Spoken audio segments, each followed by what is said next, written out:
Учениците од Карбенци од неодамна учат во нови и подобри услови.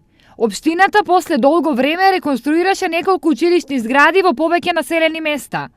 Најмногу работа имаше во Централното училиште Страшо Пинџур, каде градежните зафати траеја 6 месеци. Извршена е промена на кровната конструкција, стариот азбестен кров е заменет со нов кровен покривач. Во Централното училиште беа реконструирани санитарните јазли, машките и женски, како и сооблекувалната во спортската сала. Освен овде, подобри услови за учење и работа добија и неколку подрачни училишта. Во подрачното училиште во село Таринци направена е промена на влезни врати и прозори во помошните училници, како и оградување на училишниот двор. Во подрачното училиште во село Радање се изврши оградување и уредување на училишниот двор, исто така со средства обезбедени од општина Карбенци, како и промена на влезната врата на училишната зграда. Додека општината работеше на подобри услови, училиштето во Карбенци работеше на подобри резултати.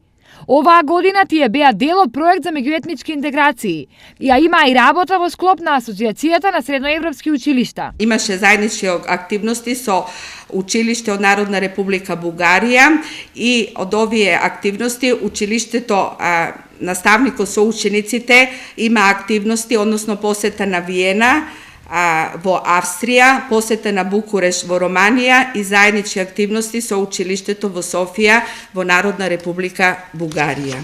Реконструкцијата на неколкото училишни згради во општината чинеше околу 8,5 милиони денари.